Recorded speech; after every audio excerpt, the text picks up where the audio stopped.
go on the cloud. So it's recording now. Hopefully I'll be able to find it. And then, did you make, yeah, you made me see here. So, okay, I'm about to share my screen. Just when the session's over, there'll be a thing that pops up on the screen that asks you to save the recording somewhere if you're recording it to your computer. Just so you know that, and then you can pick where to save it. I appreciate it. Yeah. Okay, so can everybody see Everything. hang on a minute. Let me go backwards for a moment.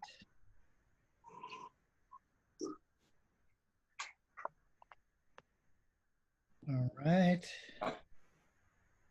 Can everybody see that? Yes. Yes. Now, I'm not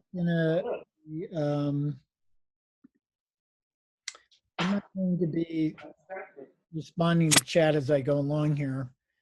We could just do some Q&A. And please mute yourselves as we're talking. I can hear a lot of background noise. And we'll just go for it. So what Ellie asked me to talk about was how the gut is essential to overall health. And I thought what I would do is review a lot of different things about gut and the gut function and then how it impacts us generally. And Hippocrates said all disease begins in the gut. That's quite a statement. And we find that that's actually really true. Hang on a minute. It's not correctly. There we go. So I always call the gut the hub of the wheel of life. So in other words, right centrally around our bodies is our gut. And literally every one of our 100 trillion cells or so depends on how our gut function is at any given moment of any given day. And this is true from birth to death. So I still hear some noise. If you wouldn't mind, please muting yourself. That would be great. Lower left-hand corner of your screen, you should be able to do that. So I always say that digestion is not something you should feel. So in other words, if you're feeling a lot of bloating, gas, gurgling, pain, cramping, etc., that's all evidence of some sort of abnormality or some sort of dysfunction that you really need to be paying attention to. Bowel movements should be about 1 to 3 times a day. We should be going every single day. And I'm still kind of blown away when medical doctors, when a patient will say, you know, doc, I have like 2 bowel movements a week. And they're like, oh yeah, you know, that's sort of normal. And so nothing could be further from the truth. That might be common, but that's very abnormal. We need to be going every single day. We have to have good transit time of the time we eat to the time we eliminate so that we don't get too toxic. So we all have periodic gas from time to time, but really foul smelling gas or gas that's really making your gut uncomfortable is certainly abnormal. Stools should be formed, light brown, easily passed. In other words, low drama. And pain should not be anywhere in the tract. Now it's interesting that about 90% of the cells in our body are non-human. So we have all these biomes. We've got our microbiome, which is in our gut, which is about 100 trillion cells or more. There's more cells in our gut than stars in the known universe, interestingly enough. And our human genetics, we have 23,000 genes, right? But we also have about 20 million bacterial genes that coexist with us. So we have the symbiotic relationship to bacteria. And this is becoming an amazing hotbed of research worldwide right now. It's one of the leading edge points of research throughout medicine and throughout natural medicine throughout the world. And I'm going to talk about this a little bit more as we go along. So literally down in our gut is like a second brain. And we've got, it's about a 3 to 5 pound universe of bacteria. And that bacteria should be like good bacteria, neutral bacteria, bad bacteria. And ideally will have a dominance of good bacteria. So we're going to talk about how the gut and brain interact a little bit later on. So common gut problems that I see every day, I know Ellie, you see a lot of people with these issues. Irritable bowel syndrome, which is one of the biggest diagnosed issues for people that see their general practitioner and their GI doc. That's usually characterized by gas, bloating, constipation, or diarrhea, or both. So many people have GERD or reflux or heartburn, and they're on antacids every day. SIBO, I don't know if you've heard of this. It's called small intestinal bacterial overgrowth. I'll go into some detail on that a little bit later. That's a condition that I'm testing patients for every single day. And 9 times out of 10, the person is positive and they need treatment. And that can be a cause of irritable bowel syndrome. Excess belching, that can go along with SIBO. Constipation, diarrhea, ulcers, gastritis. Gastritis is inflammation of the stomach lining. I had a patient today that just had a scope and has chronic gastritis. Food allergies and intolerances, very, very common. And then there's more serious issues like IBD, inflammatory bowel diseases, which include Crohn's disease and different forms of colitis. So, most of you on this call are probably enlightened enough to know that eating junk food and the American diet can certainly set you up for gut dysfunction.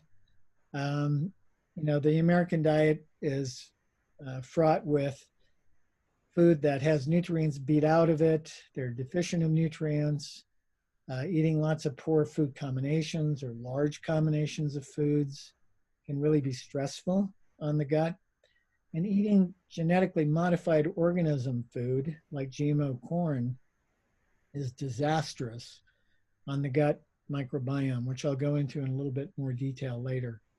Psychological emotional stress affects the gut. I mean, some of you may have had the experience of feeling really anxious and suddenly having to go to the bathroom, having diarrhea, or going the opposite direction of feeling anxious or depressed and your gut starts slowing down. Chemical stressors like additives, preservatives, etc., residue of pesticides and herbicides in food can all disrupt or change the gut microbiome in dramatic ways. Maldigestion, malassimilation, function. Please mute yourself, everybody. I appreciate it. It's easier for people when they listen to the recording down the road to be able to get the info. Infections and dysbiosis. Now, a lot of people have low-grade infections in their gut, which I'm going to talk about a little bit later that they don't know about, that can wreak havoc really chronically. And dysbiosis is a disordered gut ecology. Some more primary causes, food intolerances. I test people on this all the time. I can't tell you how many people are sensitive to different foods that are keeping their immune system activated constantly. So many medications negatively affect the GI function, like anti-inflammatories and steroids. Those are terrible for the gut. Antibiotics really set up a disordered gut microbiome, and many other medications. Antacids can severely disrupt the gut microbiome. Genetics and family history play in too. A lot of people like inflammatory bowel diseases and irritable bowel syndrome can follow in families. So anytime I see a client, and maybe this is some things you're already working on, we have to look at some dietary choices and food plan objectives to say, okay, what's going to actually heal your gut? And there's many things to consider. And that's why a personalized plan is super important. But, most people, they need a hypoallergenic food plan. They need nutrient-dense food. So, if you're eating the standard American diet, you're getting a lot of empty calories, but you're not getting a lot of nutrients. It needs to be fiber balanced, the right kinds of soluble and insoluble fiber. It needs to be anti-infective. It shouldn't be feeding low-grade infections like candida and bacteria and parasites. Like sugar, these bugs love sugar. So I always say, you eat it, they party. They start fermenting. They start making really negative chemicals that can not only injure the gut, but set you up for chronic disease of other types all through the body. An anti-inflammatory diet is super important. Most chronic disease has an inflammatory basis, like heart disease or cancer or autoimmune diseases, etc. And then, of course, being organic, certified organic, and non-GMO. We have to get the added chemicals out. So, quick review of what the heck does our gut do for us? Well, it first digests food, which means it dissolves everything down into smaller components so we can then absorb it with proteins, fats, carbohydrates, and micronutrients.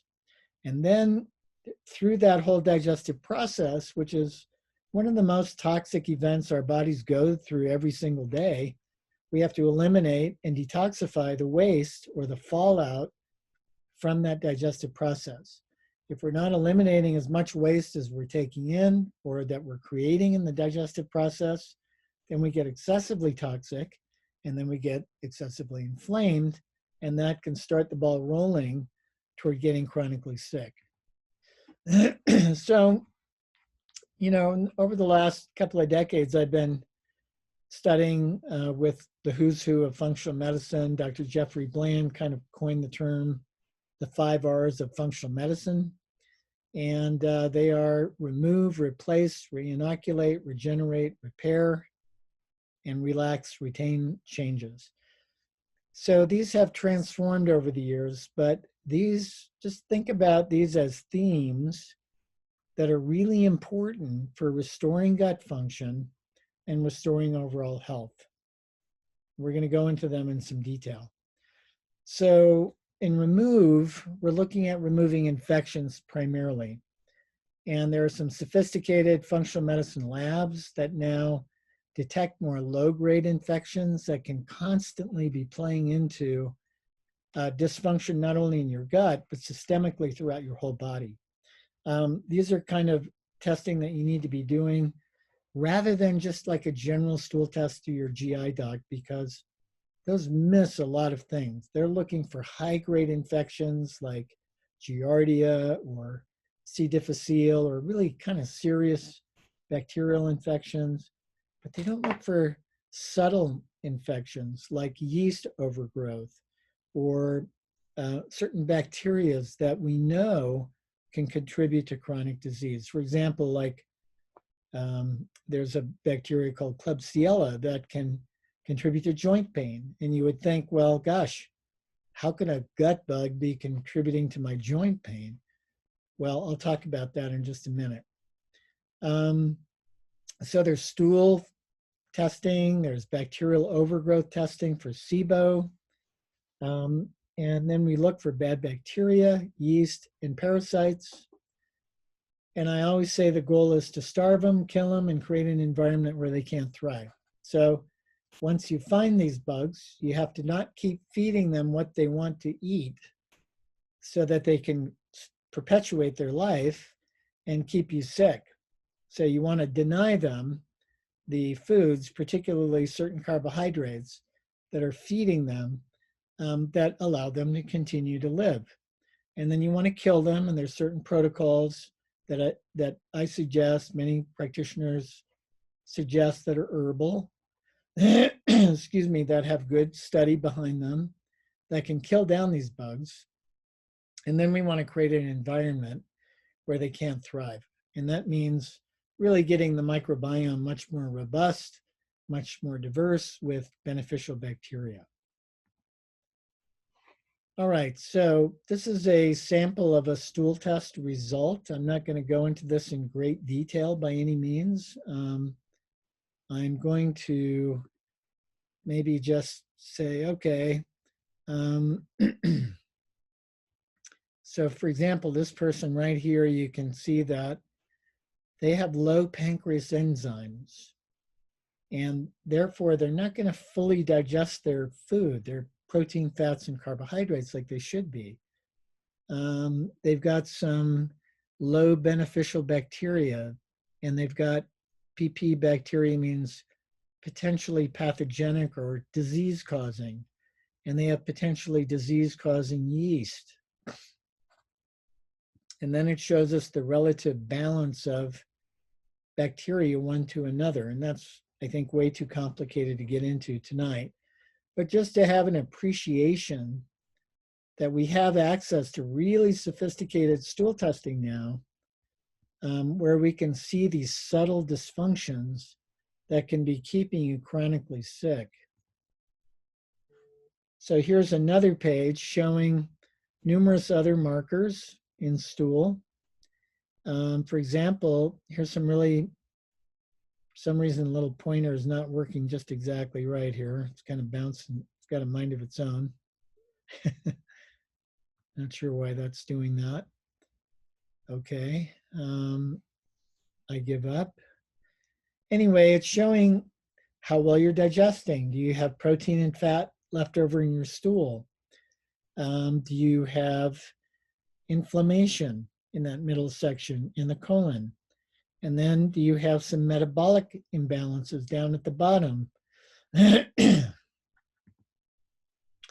And then it's looking for overt infections in this area. And if you have any infections, this lab will go another couple of steps and actually take your bacteria or your yeast or fungus or your parasite, challenge it with some drugs and some herbal extracts to see what it's actually going to kill your bug. Because some people's bugs are more resistant than others. So as a practitioner, that helps me decipher whether or not certain herbal products, etc., are going to be beneficial and actually kill down the infection you've got. So maybe you've heard this term dysbiosis. This is a disordered gut ecology. So it's not a disease. It's just an imbalance of good and bad bacteria. Typically, it's excess toxic bugs and deficient good bugs. And this adds to the general toxic load of the body. Why?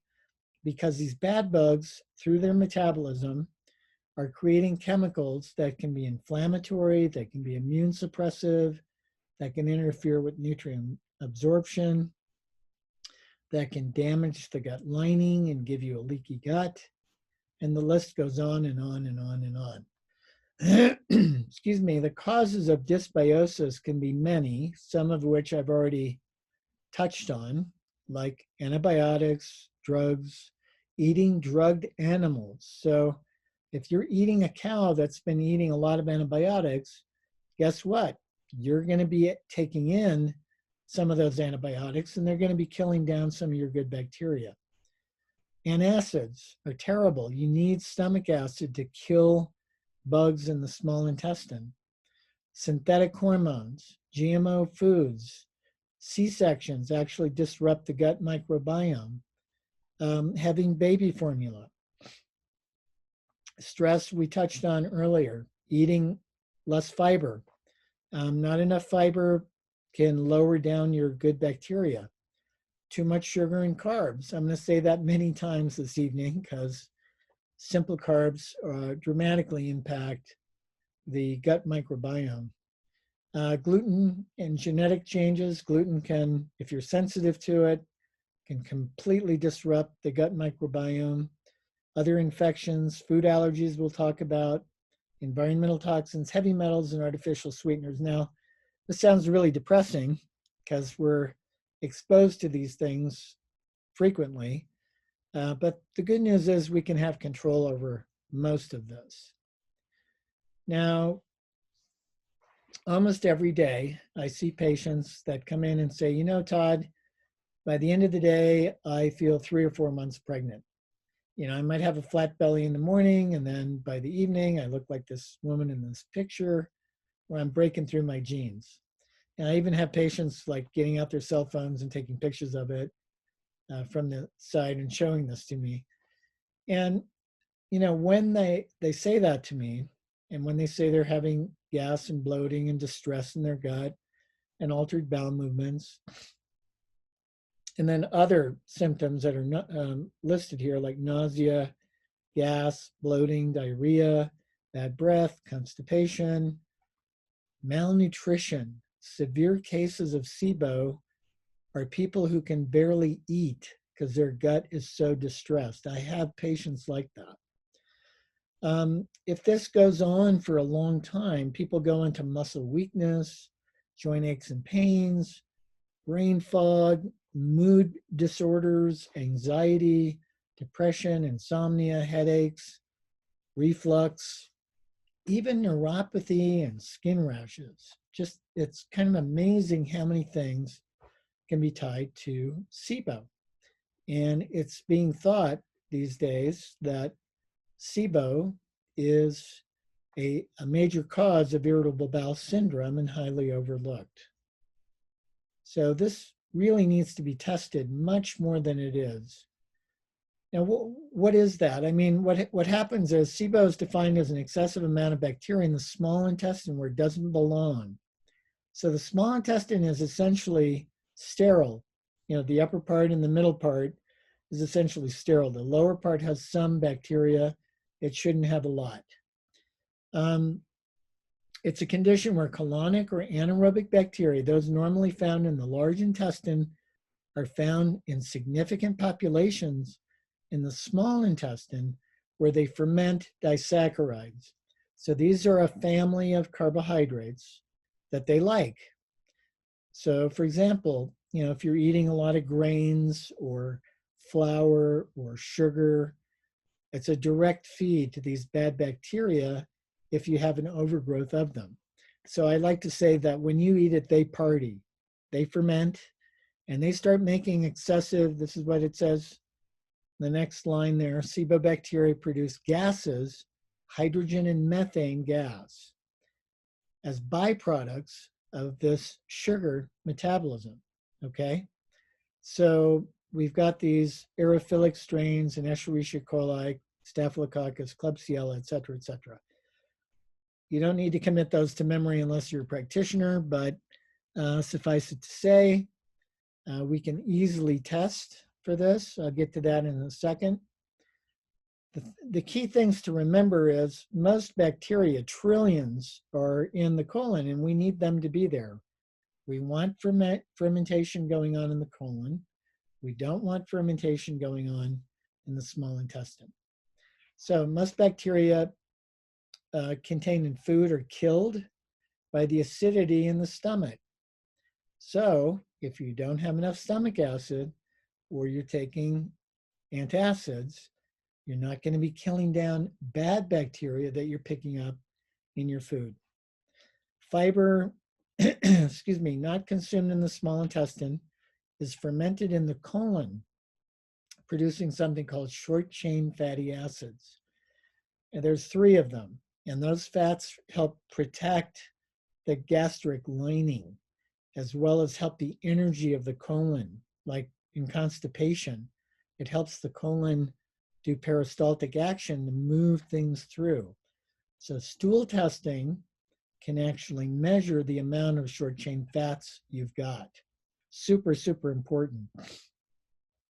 I can't tell you how many people, and I've tested hundreds of chronically ill people, have low short chain fatty acids, severely low. The colonic bacteria contribute primarily to the stool bulk. So you would think a stool is primarily food, but it's actually primarily bacteria. And then the short chain fatty acids reduce the colonic pH, so it allows it not to be too acidic. So that's a lot on that slide. Take a deep breath. We're going to keep going because what I want you to get is that the prevalence of small intestinal bacterial overgrowth, these are the reported symptoms that are associated to having SIBO, okay? Celiac disease, very high. Crohn's disease, very high. Ulcerative colitis. very high. Chronic fatigue syndrome, look at that, 81%. Fibromyalgia, 93%.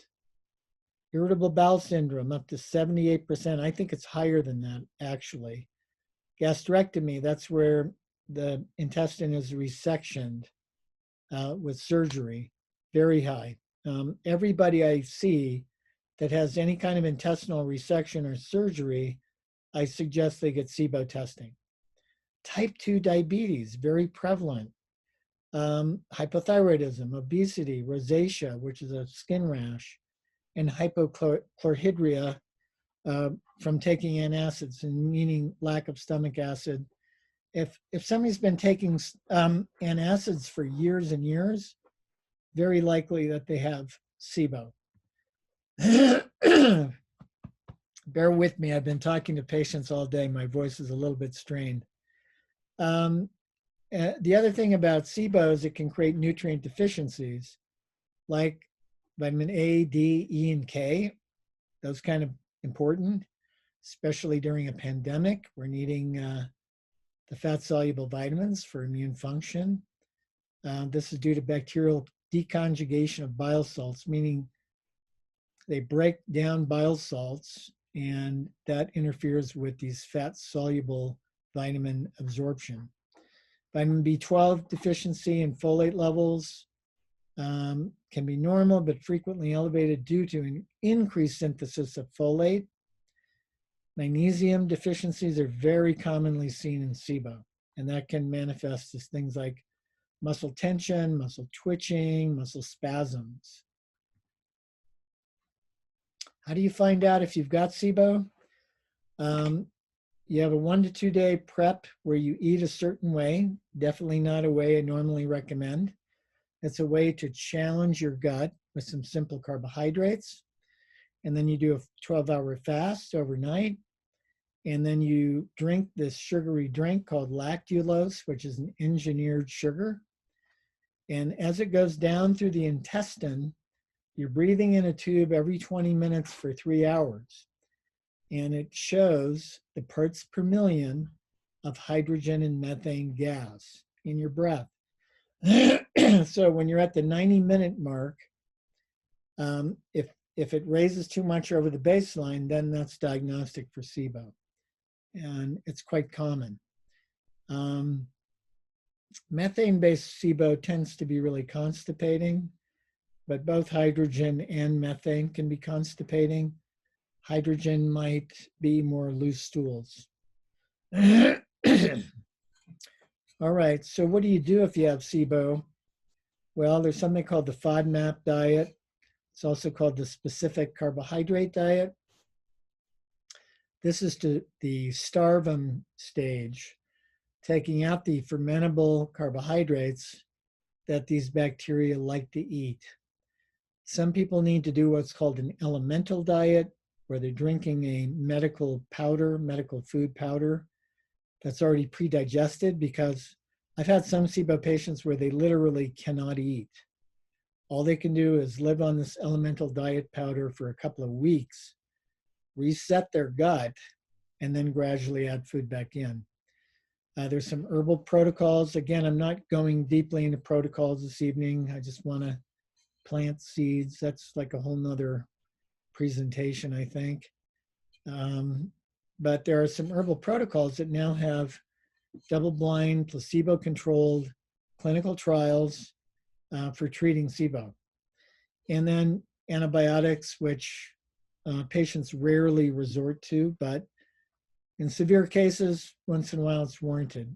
There's an antibiotic called Xifaxan. It's sometimes combined with neomycin to treat SIBO. Okay, so we just went through removing infections. Now we also have to remove food sensitivities and food allergies. So allergies and sensitivities are different. A food allergy is what's called an IgE reaction, meaning you make an IgE antibody to that food. So for example, if somebody eats peanuts and their throat starts closing, that's an IgE reaction. or a shellfish reaction. These are really common food allergies. Whereas an intolerance or a sensitivity is an IgG or an IgA reaction. And it's more subtle. And it may be dependent on how frequent you're exposed and how much volume you're exposed to. So you might have a sensitivity to dairy, for example. You might have an elevated IgG response to it. But if you eat it once in a while, you don't notice any symptoms. But if you eat it twice in a day or 3 days in a row, suddenly you've got a runny nose or a skin rash or an upset gut or any number of other symptoms that might be associated to that. That's more of a sensitivity, and sensitivities and intolerances can be delayed onset reactions. So you might eat something on Monday and you don't really feel it, till Wednesday, okay? And you might even keep eating it because you don't really feel any symptoms. Whereas an allergy, you eat it and very quickly you react. It's pretty immediate. So that's how we decipher between allergies and sensitivities. Now, as practitioners, we can test both, and I think blood testing is the best bet. I typically use Vibrant America Lab and Genova Lab to test these things because one, they're not very expensive, and two, they're very accurate. And these are the common food allergies and intolerances: gluten, dairy, soy, corn, tree nuts, like almonds, for example, fish, shellfish, and peanuts. So even though these are really common, people react to zucchini and weird things that you wouldn't think that you would react to.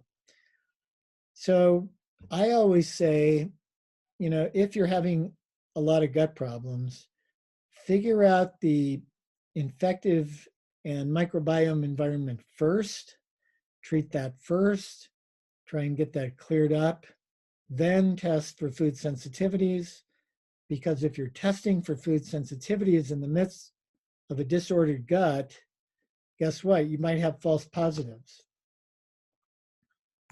All right. I'm not going to go through this whole slide, but thankfully, Vibrant America has better reporting that's easier to read.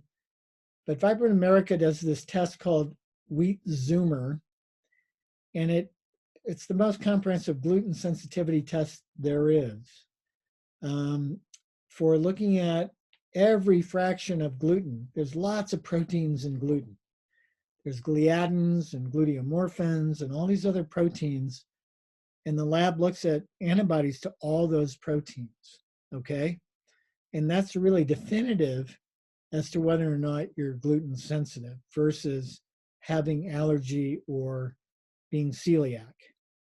Down at the bottom of this page, there's also scores, and I'll show you another slide on this, for testing for excessive gut permeability or leaky gut syndrome. I'll get into that in a minute. But this lab also can test like 96 foods for $149. Can test gluten sensitivity and leaky gut for $199. So it's not cost prohibitive. With food sensitivity testing with Vibrant America, they show you the food you're sensitive to, and then they show you the food description, what that food might be commonly found in, where it might have hidden sources, and then precautions about it. All right, so we're up to replace. Now, especially if there's excess gas, bloating, and feeling of food is just sitting there. So replace is about replacing digestive enzymes and stomach acid. Now, earlier I talked about stool testing could show you if you're not putting out enough pancreas enzymes. It can show you if protein and fats are not being digested correctly. And if so, you might need to replace some digestive enzymes. Hydrochloric acid, especially as we get older, stomach acid naturally goes down. And the symptoms of too little stomach acid can be identical to too much stomach acid. And so here we have people in their 50s and 60s on up complaining of, reflux and heartburn and other digestive issues, and they're being prescribed antacids, but their stomach acid is naturally declining. So a lot of times, I will have people actually take stomach acid and see if it helps them. And many times it really does. And that's really the issue, is that they're deficient in stomach acid. So we could go on and on and on about enzymes and stomach acid, but I'm going to keep moving on. And then reinoculate. What does that mean? That means to replace beneficial bacteria or reinoculate it back into the microbiome. So when we're trying to balance the gut microbiota for all gut conditions, we got to think about replenishing beneficial bacteria. As I said before, we've got this little universe that needs to be balanced and fed. And there can be up to 1,000 different species of bacteria in any person's gut. Right now, we can't test all of those clearly, but we can test a lot of them. Something to think about is that gut bacteria is a primary source of immunity. Did you know that? 70% of all your lymph nodes are around your intestines, 70%. So the bulk of your immune system is right around your gut. So if you don't have great bacteria as a first line of defense in the gut, not only is the gut immunity going to be suppressed, but immunity generally throughout your body is going to be impacted. And then we also like diversity. We want a lot of different bacteria in the proper ratios to one another. So somebody living a tribal life in Africa typically has a way more diverse bacterial microbiome than an American, because they're pulling food right out of the soil, which has bacteria, eating fish right out of a river, etc. They have way more diverse bacteria, which actually gives them way more diverse immunity, so long as Western people don't come in and screw up their diet. All right, reinoculating your gut is about reimplanting probiotics. I call it tending your inner garden. And we could go on for hours on just probiotics, but the species, the identification of the species is important. So these days, there's genetic identification of species. The bug count is important in some species and not so much in others. It can get quite confusing. Most of the time, people need it to be dairy-free. Some people are kind of sensitive to doing probiotics, and they start and they actually get more symptomatic. So sometimes you got to start slowly and listen to your body. Eating naturally fermented foods like kombucha, kimchi, sauerkraut, etc., has lots of natural probiotics. Now, those foods are contraindicated, though, if you've got SIBO, okay? Anything fermentive is going to aggravate SIBO. Fermented drinks, wine and beer, totally contraindicated if you've got SIBO. So, like anything, you have to kind of play around with this. You have to experiment a little bit. You got to test it with yourself, try to stay aware, listen to your body, maybe journal how you're feeling as you're trying different things. As a health professional, I've got access to, DNA identified species of beneficial bacteria and guaranteed counts, etc. The health food stores have gotten a lot better over the years, but still there's some things you're not able to get in the health food store. Eating a diversity of fiber with vegetables and fruit, particularly beans, nuts, grains, all have fiber in them. We need a wide diversity of fiber for proper bacterial fermentation and for formation of the stool. And I had to add in that good bacteria loves chocolate. Interestingly enough, there's a couple of studies on that. but just don't overdo it. Maybe a square or two of super dark, organic, low sugar chocolate once in a while. And then regenerate and repair. Well, a lot of people have a leaky gut or a permeable gut or an inflamed gut. So we have to reduce the inflammation and the injury to the gut lining. And we have to repair that leaky gut, which I'm going to go into in just a second. So feeding the gut lining with corrective nutrients, like glutamine is one, something called DGL licorice is another one. There's many that can heal that lining. Why? Well, this is a great slide looking at leaky gut syndrome that I borrowed from Dr. David Jockers. I know David. I was in a mastermind group with him last year, and he's got some great slides. So I've got this with permission from him.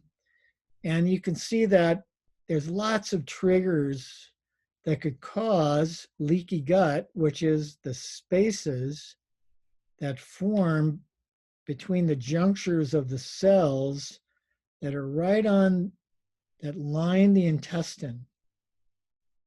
The cell lining of the intestine is one cell thick, just one cell thick. So it can get easily damaged by antibiotics or steroids or stress or hormonal imbalances or toxins. All sorts of things can damage this gut lining. And then what happens is you've got large undigested molecules or allergens that seep through those gaps directly into the bloodstream inside the gut lining. And then right inside there are lymph nodes, okay? And those lymph nodes create an immune response that can create inflammation that then starts to circulate throughout the whole body, even up to the brain and breaching the blood-brain barrier so that the brain starts getting toxins. So you have a leaky gut and you have a leaky brain.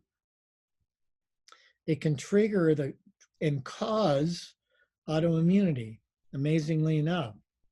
And it can create malabsorption and nutrient deficiency.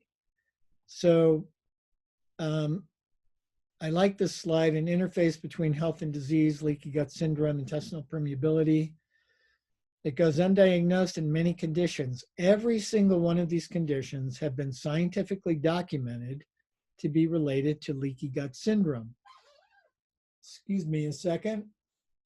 Got to keep the contacts lubricated here. So look at all of these.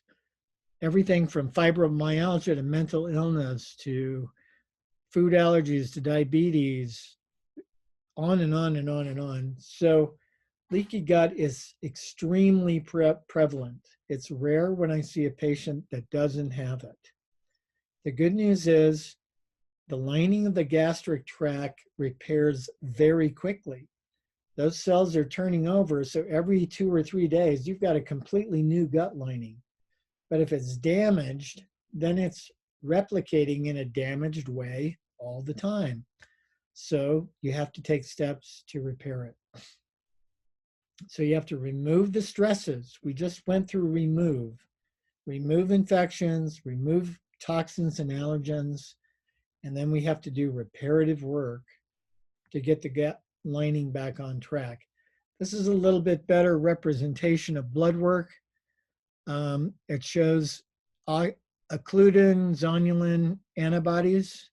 These are proteins that are gatekeepers in those junctures between those cells.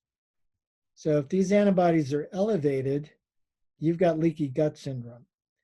If these lipopolysaccharides, these LPSs are elevated, you've got bacterial toxins that the bacteria make, seeping through the gut lining and circulating into your blood. Doesn't sound good, right? It's not. That's a highly, highly toxic situation. I love this quote, "The road to health is paved with good intestines." And it's true. And, you know, as a naturopath, I heard that almost 40 years ago with one of my primary teachers, Dr. Bernard Jensen. In those days, they didn't have all the science. They didn't have all the All the new breakthroughs with the microbiome that's been happening in the last decade, they just observed, the naturopaths observed that by cleansing and detoxification and loading people up with good bacteria and a clean diet, that their general health would improve. Sometimes it would actually cure them of whatever disease that they were dealing with.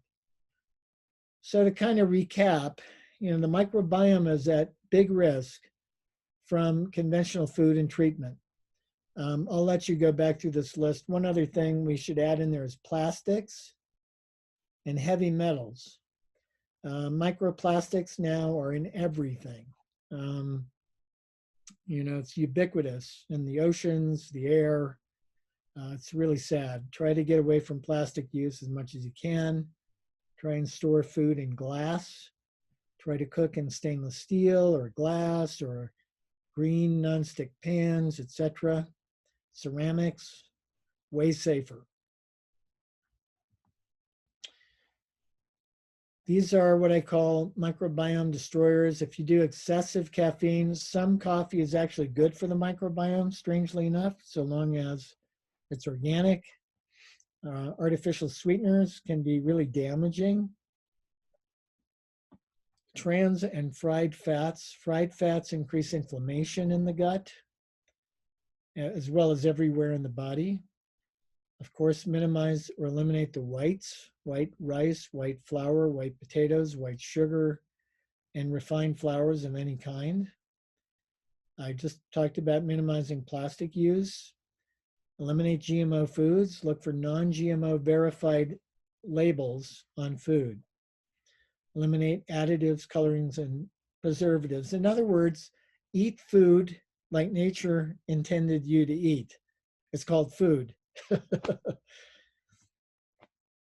Would you like to see the My Body is the Temple menu or Life is Short Whoopee menu? I love that cartoon. It's sort of how some people live. It's kind of like life is short, might as well trash out, see what I can get away with, and have all the fun I can in the moment, rather than, hey, my body is a temple.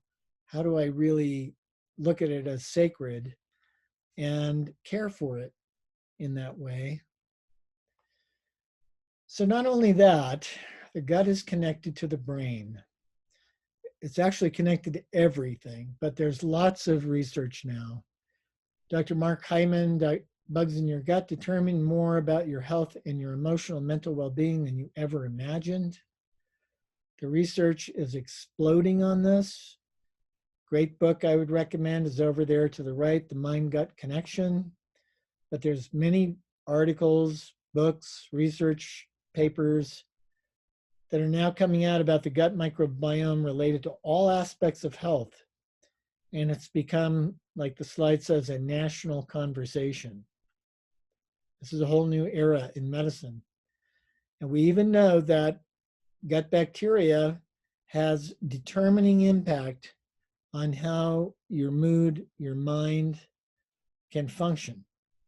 Because the gut produces 90% of serotonin. Did you know that? 90% of your feel-good neurotransmitter that helps with stress resiliency. And everybody could use good serotonin during a pandemic and race riots and other stresses and lack of jobs and God knows what else. Dopamine, 50% of your dopamine is made in your gut. What's dopamine for? Focus, accessing joy, accessing positive feelings. And GABA, we're finding that there's certain bacteria that literally help your body make GABA, which is the most relaxing anti-anxiety chemical you've got. So this is a whole nother lecture that I do on the gut-brain connection. But I just thought I would plant a seed here. For example, over there to the left, there's some bad bacteria and what it does in the gut. And these are particular species of good bacteria that literally have been shown to improve mood and reduce anxiety, reduce depression, increase cognitive capability. Isn't that amazing? So I've been using some of these species in my clinic with people that are going through feeling depressed or not dealing with stress very well, they don't have very good stress resiliency, guess what? They're doing a lot better. I'm really excited about this. So here's one study on this particular product. If you look to the right, this is within 30 days of using this, and this is using a standardized psychological testing.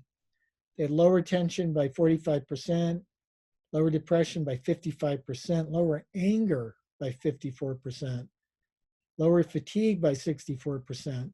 So this is just by doing some pre and probiotics and some other what are called phytobiotics that support these good bacteria. That's all they were doing. So way too much for tonight, but I just thought I would throw that in there. I'm going to sort of end by saying, if we don't love our gut, the rest of our body is going to suffer. I've got 99 problems, but healing my gut solved like 86 of them. So I'm going to stop the share here, and I'm going to turn it back over to you, Ellie, and if we have time for some Q&A, that would be awesome. Awesome. Thank you so much. That was so good. I appreciate all that you shared. Yeah, it went by really fast. And so, I guess, yeah, does anyone have any questions? If you want to talk out loud or type in the chat. I do. Let's talk. I have, this is awesome. I was really looking forward to this because gut health has changed my life tremendously. But I really do have an important question. Is there such thing as too much kombucha? Yes. Because I drink a lot. Okay, there is. Okay. Yeah, there is. How do you know that? Well, you just got to feel it out, but especially if you have SIBO, because kombucha is fermented. And when you drink it, it actually enhances the fermentability of the SIBO bugs. And it may make you bloat, may give you gastric distress more. So I tell SIBO patients, don't do it at all, especially for the first 3 months of treatment. And maybe later, after retesting, you can work it back in. Meaning, I think ultimately it's healthy, but a lot of the kombuchas on the market today also have added sugar. They have a lot of grams of added sugar.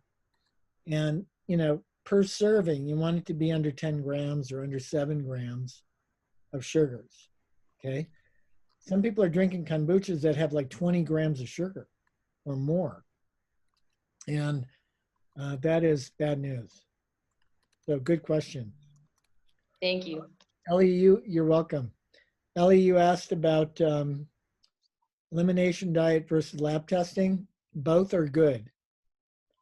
So elimination diet is when you take out suspected foods for a certain period of time, and then you add a food back in one at a time, and then you notice, let's say within 24 to 72 hours, if you react, and you journal or record that and try to pay attention. And then if you think you reacted to it, take it out for a week and then put it back again, try it a second time. So that's a little bit more labor intensive, okay?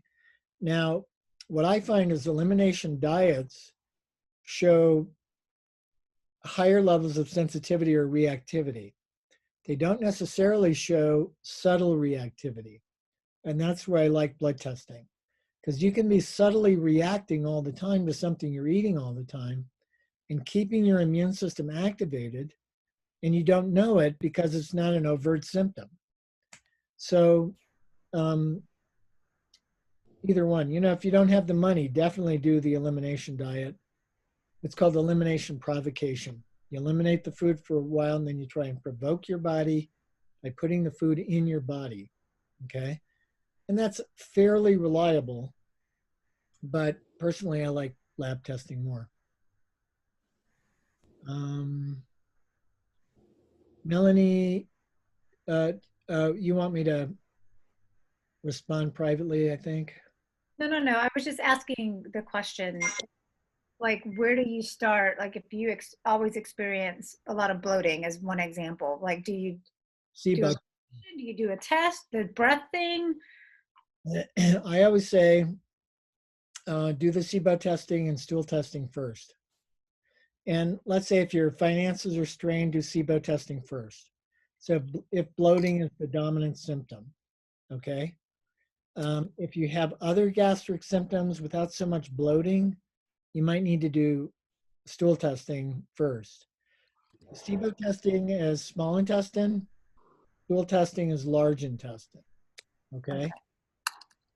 That's where I would start. I don't typically start with food sensitivity testing, although some people I do if their symptoms are a little bit more mild. Okay, that help? Yes, thank you. You bet. Patty, you're asking about intermittent fasting. I think it's awesome. You do? Oh yeah. David Jockers. What time? How many hours do you recommend? Like 10? Oh, 10 to 16. Yeah, I would do 10 to 16 hours. I mean, most people fast 10 hours overnight anyway, between the last time they eat and the first time they eat the next day. But if you go from supper time to lunchtime the next day, that's a good intermittent fast, you know. And maybe if you need a little bit of something in the morning, it could be fruit or it could be a protein smoothie. Okay. Now, David Jockers, if you go to his website, drjockers.com, he's got lots of great information on intermittent fasting. Okay. Probably one of my favorite websites for that. But I recommend it. I've done it myself. You know, I battled cancer personally over the last 2 years, and I did that as a way to starve cancer cells. And you know, I was told that I had major surgery last year, and I was told I needed another round of. I had already had a round of radiation. I was told I need a round of radiation and chemo. I said no, thank you. And you know, my surgeon said, "Hey Todd, if you don't have this, you're probably going to be dead in 6 to 8 months." Well, it's 10 months later, and I'm cancer free, and I never did those things. And wow. I think intermittent fasting played a role in that. I really do. Great. I'm glad you're doing well. Thank you. Are you Ellie's mom? I am. Hi, nice. You look alike. I have another question. When you I've been like, I'd say 95% gluten free. So for the last couple of years. So if you go and have a test where they would test gluten, and if you haven't been having it a lot, does it still show up? What I always say when you do a wheat zoomer test, that's what it's called, to eat gluten for a day or two prior to the test to challenge your antibodies and see if you build antibodies against the gluten. So like if you haven't had gluten for 6 months, unless you know you're severely reactive to it, okay? If you know you eat it and you react to it almost every time you eat it, why even test it? I would say just go off of it and stay off of it and save money. But if it's more of a question or if it's subtle and you don't quite know, then test it. And then, you know, with any food that you feel suspect of, let's say dairy, I would say eat some wheat and dairy within 48 hours of doing the testing and see if you build antibodies to those foods, okay? And then you have more of a definitive test outcome. Okay. Okay? All right, what else? I'll hang out with you guys for a while if you want. Let's see. You got it down? I'll ask a question for, I guess, just wanting to drive the impact that emotional stress can have on leaky gut, if you could speak to that. Yeah, you know, I know, Ellie, there's some studies that when you're stressed out or anxious, you put out a lot of cortisol, which is a stress hormone from your adrenal glands. And if you get flooded with cortisol, literally within minutes, it can start diminishing some of the good bacteria. Okay.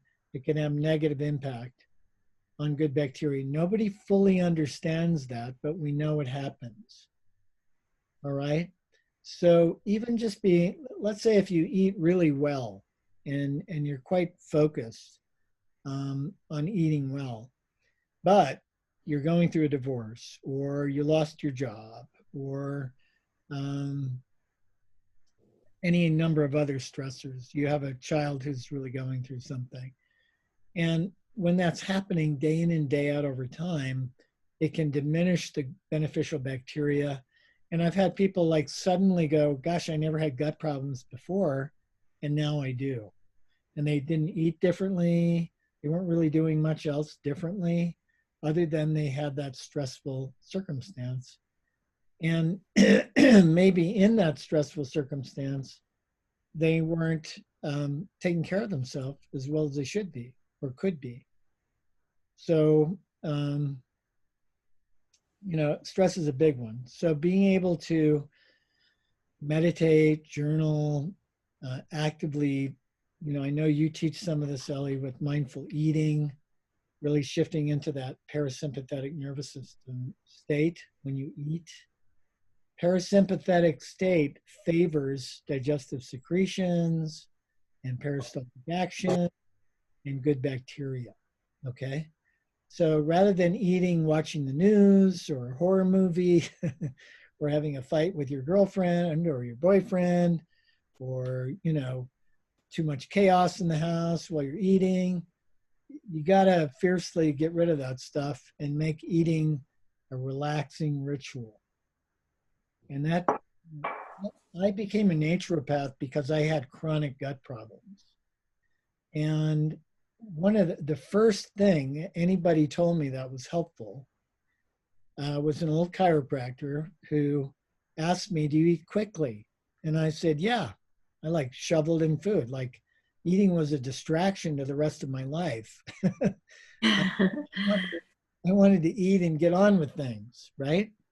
So the very first thing he told me, this is close to 45 years ago, is to put my fork down between bites and focus on chewing my food into liquid. Nobody had ever said anything. This is after I went to 5 different physicians who were like, we don't know what's going on. Maybe you have irritable bowel syndrome. But this guy identified that I was eating fast, way too fast. When you eat fast, you keep your nervous system in a sympathetic nervous system state. And that's like a lion chasing a zebra. What does a zebra do when the lion starts chasing the zebra? It poops, right? Poops and runs. It doesn't go, oh, I'll just eat a little bit more and digest. It's like, no, shut down digestion, put all the energy into my limbs so I can run and save my life, okay? So that's what happens if we're eating in fight or flight. When we're jacked up on stress, is we get into sympathetic nervous system as if we're being threatened by something, and that starts favoring things like muscle function in case we need to fight or run, rather than digestion. So we need to make digestion, we need to be making eating, and I know, Ellie, you're so good at coaching people at this, a sacred, relaxing ritual where we're staying really awake, really mindful, and paying attention to our eating and not creating things that get us into that sympathetic state. Okay? Great question. All right. Anything else? So yeah, we could talk about stress for the rest of the night. Just one more question. I know this is almost over, but there's something, I agreed with some of the food allergies that people might have, but what about fresh, like the fresh salmon is like a huge thing. Like I eat that a lot and I don't seem to have a gut problem with that. Like, will some people be okay with a lot of salmon and then some not? Or are you saying like, hey, we should probably take it slow with the salmon? You know, any food, I think we're designed human beings to have fairly diverse diets. I really do. Um, and any food that you're eating day in and day out, there's going to be a higher risk for a sensitivity to it. There might be a higher risk to form antibodies to it. Okay. It's not always the case, but a lot of times, you know, like I'll get feedback where the person will go, gosh, Todd, you know, I've been eating macadamia nuts every single day for the last couple months, and it shows up on their test score. So good to diversify.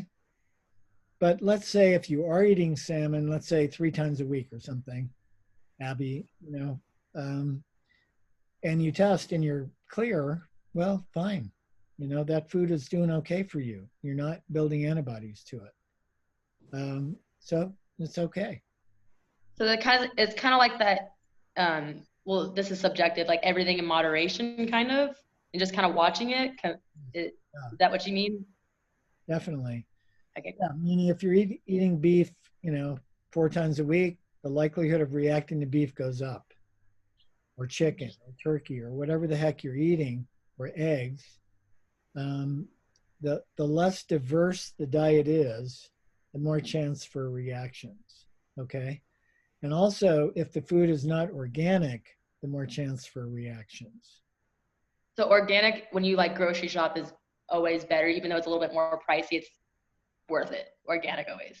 Yes. Yeah. I mean, the Environmental Working Group, you can go to their website, ewg.org, I think it is. They have what's called the Clean 15 and the Dirty Dozen. So the Dirty Dozen are the foods that absolutely you should get organic.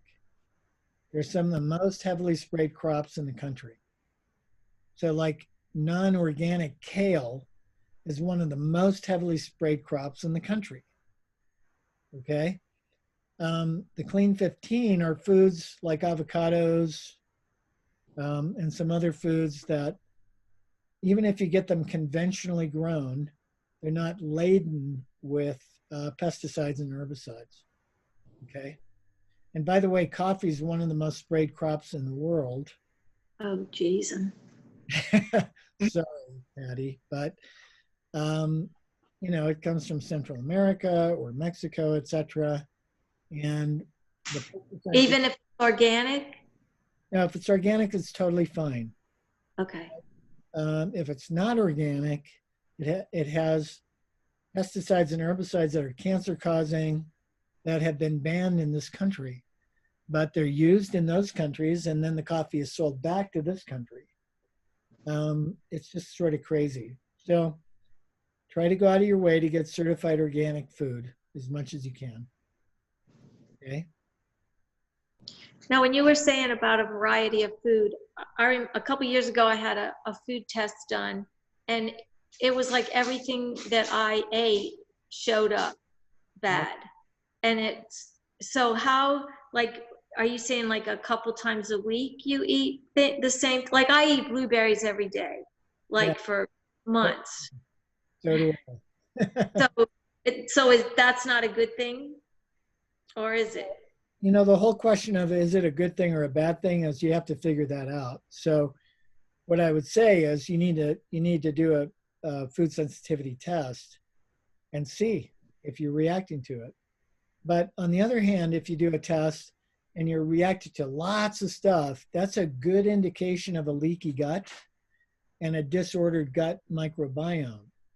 Like when I see people that I have patients with 25, 35, 45, 55 food sensitivities. There's something else wrong in the gut, okay? That's not just the food. There's something wrong with the gut immunity. So then you have to look at stool testing or SIBO testing or both, okay? Because some of that sensitivity could be precipitated by a really bad leaky gut, the blood test, okay? The blood test.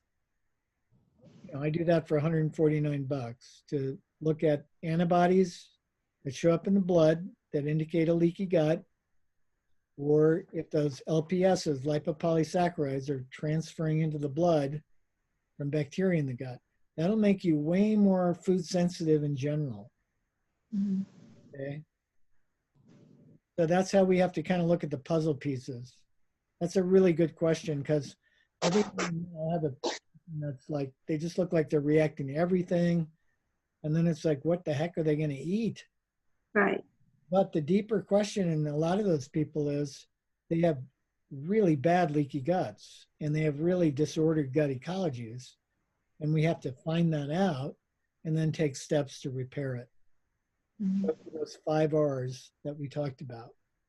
Mm-hmm. That's a really good guideline. Do you have your contact information, or should we get it from Ellie? Yeah, my website, I just launched a new website 4 days ago. Oh, okay. It's tollwellness.com. tollwellness.com. Stands for Tree of Life. My center is the Tree of Life Wellness Center. And there's a gut section. Just so you know, the website's not complete, but it's about there. And in the gut section, like if you go on the homepage and scroll down, there's a big button that says Gut Health. There's a free downloadable report about the causes of gas and bloating that I wrote. There's also an educational video that recaps pretty much everything I just said tonight. Okay. That's free. So check it out. And I don't have any blogs up yet, but I will be doing that as we go along. Okay. Great. Great. Thank you. Wonderful spending time with you all. And I'm so glad you're committed to your health and you're mindfully paying attention to your bellies. So, Ellie, thank you for the opportunity to speak to the group. I really appreciate it. I appreciate you. You've got a great teacher here, guys. So I hope you're enjoying yourself. Thank you Thank so you. much. It was great, really informative. Great. Well, listen, I will make sure that this is recorded on my end. I'll do my best to get it to you, Ellie, and then you can get it out to everybody. And well, if I can be, let me know. Yes, absolutely. Thank you so much again. And I'll make sure to put your information on our Facebook page. Great. All right. Good night, everyone. Good night. Thank you. Thank you. Thank you. You're welcome. Thank you.